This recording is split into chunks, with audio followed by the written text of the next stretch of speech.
Bonsoir à tous, bienvenue sur Angers 7. Ce soir dans ce JT, nous évoquerons tout d'abord la visite de Chantal Joanneau. La secrétaire d'État à l'écologie était aujourd'hui en Anjou pour parler des zones humides. Nous reviendrons également sur le palmarès de la 22e édition du festival cinématographique Premier Plan, une édition qui aura connu un franc succès populaire. Nous nous intéresserons par ailleurs au remplacement d'une partie du pont-levis du château d'Angers.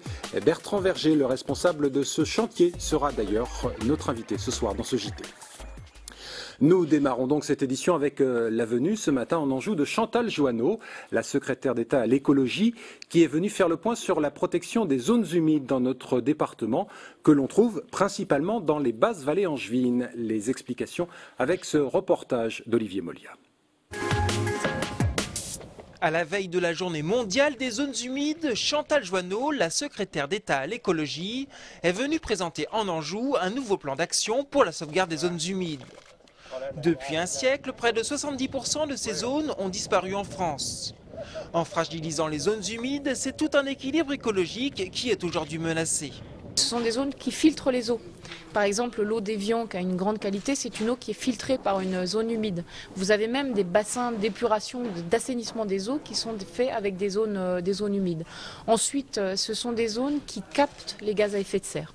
Elles ont un rôle dans la lutte contre les changements climatiques majeurs. Ce sont des zones très riches en biodiversité.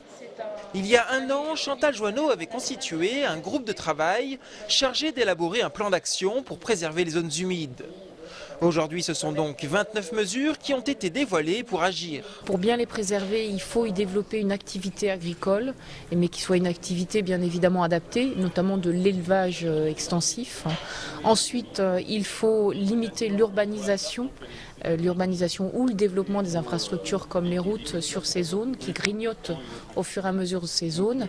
Et puis surtout, il faut reconnaître le service économique qu'elles nous rendent. C'est-à-dire que si on développe une agriculture sur ces zones, il faut que ces produits puissent bénéficier d'un avantage économique par rapport aux autres produits. Si Chantal Joanneau est venue présenter ce plan d'action dans le Maine-et-Loire, ce n'est pas le fruit du hasard. Avec son site protégé des basses vallées angevines, le département s'est déjà mobilisé depuis plusieurs années. Au total, ce sont 350 exploitations agricoles et de nombreuses associations qui forment une locomotive au plan national. Et puis pour compléter ce reportage, notez que les militants d'Europe Écologie ont offert ce midi à Chantal Joanneau un avion en Lego, en référence bien sûr au projet d'aéroport à Notre-Dame-des-Landes. Après la messe célébrée en mémoire des Haïtiens victimes du tremblement de terre la semaine passée, le collectif antillais d'Angers organisait ce samedi une marche silencieuse. L'objectif est de continuer à sensibiliser la population sur le sort des Haïtiens. D'autres associations ont rejoint ce mouvement, comme Métissage et Saint-Vincent-de-Paul. Parallèlement à cela, les associations tentent d'aider les Haïtiens à leur manière. Écoutons à ce sujet Alex Zita du collectif antillais. Notre démarche, c'est un petit peu de recueillir un petit peu ce qu'on appelle des béquilles pour pouvoir permettre de les acheminer avec les ONG qui existent déjà, notamment la Croix-Rouge et le Secours catholique qui nous aident aussi, de les acheminer ces éléments matériels pour permettre à ces amputés d'Haïti de se déplacer. À noter qu'une autre messe de soutien aux Haïtiens est prévue le 14 février prochain à Angers. Selon les chiffres de la préfecture, 52 000 personnes se sont faites vacciner contre la grippe A dans le Maine-et-Loire depuis le lancement de la campagne le 12 novembre dernier dans les 8 centres du département. Ces centres sont désormais tous fermés, mais il est toujours possible de se faire vacciner au CHU ou chez votre médecin traitant. Et une opération de votation citoyenne était organisée ce dimanche dans le quartier de Montplaisir et une nouvelle fois, il était question du droit de vote des étrangers vivant en France. Reportage de Graziella Doni et Lisa Beauval. Installé en face du marché de Montplaisir, un stand proposait dimanche matin une votation citoyenne pour accorder le droit de vote aux étrangers vivant en France. C'est pour faciliter leur intégration, pour qu'ils puissent s'exprimer en tant que citoyens dans la cité, puisque c'est bien son nom, dans tout ce qui peut comporter aussi bien les écoles que le commerce, que la vie de citoyen dans une ville. Ça doit renforcer justement tout ce qui peut être de l'ordre de l'insertion et de l'intégration. Et ce ne sont pas forcément les plus concernés qui participent à la votation. Et les étrangers qui sont au marché, là, il y en a qui n'osent pas trop venir s'exprimer parce qu'ils ont peur. Ils ont peur. Bon, il y en a qui ne comprennent pas déjà pourquoi ce vote. Il faut leur expliquer. Et puis quand on leur explique, eh ben, ils ont peur de s'exprimer et que leur nom soit sur la liste. Rappelons qu'à Angers, le maire Jean-Claude Antonini s'est prononcé en faveur du droit de vote des étrangers lors d'élections locales. Mais cette décision ne peut être prise qu'au niveau national. Veuillez dire si vous êtes pour ou contre. La 22e édition du festival Premier Plan s'est achevée hier. Après 10 jours de rétrospective, table ronde des compétitions de films européens. Samedi soir, la remise des prix avait lieu au centre de congrès d'Angers. Un reportage de Graziella Doni. Un jury complètement séduit par la sélection européenne de cette édition du festival Premier Plan. Pour preuve, ce dernier a décerné 2 grands prix dans la catégorie long métrage européen.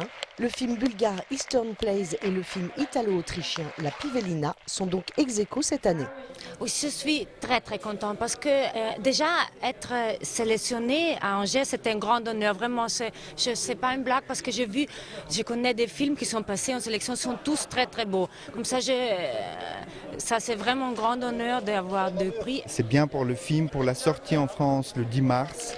Ça aidera beaucoup ce film bulgare dont on n'a pas entendu parler du cinéma bulgare depuis très longtemps. Et voilà, ça, c'est super. C'est un de débat sur l'identité nationale. Le jury n'a pas hésité à plancher sur le sujet et est arrivé à la conclusion que la première qualité du cinéma français était sa capacité à s'ouvrir et à s'enrichir des autres cultures. Autre surprise, le grand prix du long métrage français a été donné au film franco-iranien Terroun, qui faisait pourtant partie de la sélection européenne. Parce que la qualité du film européen, c'était très haut. On a décidé de donner le prix français. C'était très difficile de le laisser comme ça, sans prix. Toujours dans la catégorie long métrage européen, le public a confirmé son coup de cœur en décernant son prix au long métrage belge La Régate. La salle était remplie, j'avais jamais vu une salle comme ça, mais que il y a eu un applaudissement pendant 8 minutes, on ne savait plus où se mettre, on était super touchés. Pour un metteur en scène, finalement, c'est le plus important. Et c'est ce qui touche. Et, voilà, oserais-je dire que le prix du public, c'est le meilleur des prix? Oui, je osais le dire, ouais, eh ben, je vais le dire, c'est le meilleur des prix. Cette année, Premier Plan a attiré 65 000 cinéphiles, ce qui place cette édition comme la 2e meilleure fréquentation après les 20 ans du festival en 2008. Allez, nous allons maintenant conclure ce JT en compagnie de Bertrand Verger, chef de chantier pour les établissements Perrault, avec qui nous allons parler du pont-levis du château d'Angers. Bertrand Verger, bonsoir, bienvenue. Alors depuis ce matin, vous êtes à pied d'œuvre, si je puis dire, pour une intervention bien particulière. On va voir quelques images de votre intervention. Quelle est la partie du pont-levis que vous changez actuellement? Tout le pont-levis n'est pas changé, hein. Non, tout le pont-levis n'est pas changé. Il existe donc 2 ponts-levis sur l'entrée du château. Le pont-levis charretier pour les véhicules à roues, puis le pont-levis piéton. Et c'est celui-ci que nous changeons actuellement. Toute la structure de Longrine était complètement pourrie, ainsi que la surface où les gens marchent. Bon, alors on va voir effectivement quelques images. Quand vous parlez de bois pourri, abîmé, c'est le terme. Comment peut-on expliquer cette érosion du bois? Qu'est-ce qui fait que ce bois est complètement rongé? On le voit là sur ces images. Oui, le bois est pourri par l'humidité qui l'affaiblit. Ensuite, les champignons viennent s'installer dedans. Ensuite, les insectes prennent le relais. Il y a des plantes grimpantes comme le lierre qui sont installées également. Donc tout ça fait que ça pourrit plus facilement. Faut pas oublier que c'est exposé en plein nord, donc ça ne voit jamais le soleil également. Et donc tout ça fait que tous les 15 ans ou 20 ans, il faut changer une partie de ce pont-levis. C'est ça, comme c'est un pont-levis en plus qui est fixe, donc il faut qu'il soit impérativement nettoyé très souvent pour que la pourriture ne s'installe pas entre les lames. Bon. Quand vous intervenez sur un élément comme celui-là, qui est un élément d'un monument historique, vous avez un cahier des charges très précis à respecter. On ne fait pas bien évidemment tout et n'importe quoi quand on intervient sur le pont-levis du château d'Angers. Non, on suit ce qui nous est demandé à la lettre. Il y a un bureau d'études qui est passé en avant-première pour définir les pièces de bois, la section, la matière, etc. pour pour faire en sorte que, effectivement, le bâtiment soit respecté et ces éléments du bâtiment soient respectés également. Alors, vous êtes, entre guillemets, et l'entreprise que vous représentez, des spécialistes de ce type d'intervention. Vous représentez les établissements Perrault. Alors, on va leur souhaiter bon anniversaire, d'ailleurs, parce que cette année, vous fêtez pas vous, mais l'entreprise, vos 250 ans. Et c'est vrai que chez Perrault, on est des spécialistes de ce type d'intervention. Oui, nous sommes spécialisés dans la restauration des monuments historiques, qu'ils soient privés ou publics. Ouais. Oui. Alors, on va citer quelques grands bâtiments sur lesquels vous êtes intervenus. Alors, à Angers, par exemple, la cathédrale. La cathédrale d'Angers, sur la première tranche, l'entreprise avait ce chantier, donc on l'a fait. Ensuite, on a eu le musée des Beaux-Arts, avec le logis Barrault, où il y a des personnages célèbres qui sont descendus. Il y a une très belle charpente, paraît-il, mais je fais confiance aux spécialistes que vous êtes. Et puis vous intervenez également à l'étranger ou en France. Alors le Louvre, par exemple, il vous est arrivé d'intervenir au Louvre? Oui, on est intervenu au Louvre lorsque la pyramide se créait. Nous on était sur la tour Carrier. Et moi, j'étais bien sûr beaucoup plus jeune, j'étais apprenti. Donc, bon, en tout cas, c'était une belle façon pour débuter votre métier. Qu'est-ce qu'on ressent quand on travaille dans des monuments aussi prestigieux que cela?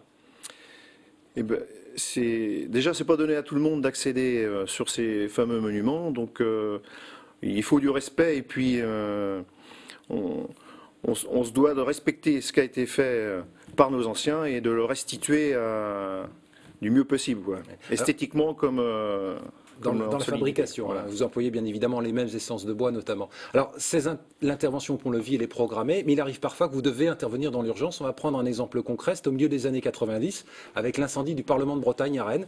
L'incendie, c'est dans la nuit du vendredi au samedi, et dès le samedi, vous êtes sur le terrain, vous. Voilà, on a été appelés par nos chefs qui nous ont demandé si on voulait participer à la sauvegarde de ce qui pouvait l'être encore, et on est parti une bonne quinzaine de charpentiers avec un camion, des bastins, des étaiements pour pouvoir soutenir le maximum de planchers, entre autres, parce que la charpente est malheureusement complètement brûlée, quoi. Bon, alors, on va conclure avec ça. Le Pont-Levis, là, vous en avez, nous sommes lundi soir, demain soir, c'est terminé en théorie? Non, malheureusement, ça ne sera pas terminé mardi soir. On donne tout le meilleur du peu de bon qu'on a, mais ça sera fini bien, je pense, jeudi soir, quoi. Mais il ne faut pas oublier qu'en amont, on a travaillé en atelier. Alors, vous avez travaillé en atelier, effectivement, puisque ça se prépare, bien évidemment. Vous n'arrivez pas comme ça du jour au lendemain, vous allez travailler en atelier. Alors, moi, je vais donner un chiffre à nos téléspectateurs, celui du coût total de ce chantier, 33 880 €. Donc c'est le prix de la réfection de ce pont-levis. Bertrand Verger, en tout cas, merci d'avoir été ce soir notre invité sur ce plateau. Merci Fabrice. Merci à vous pour votre fidélité à Angers 7. On se retrouve demain pour de nouvelles infos.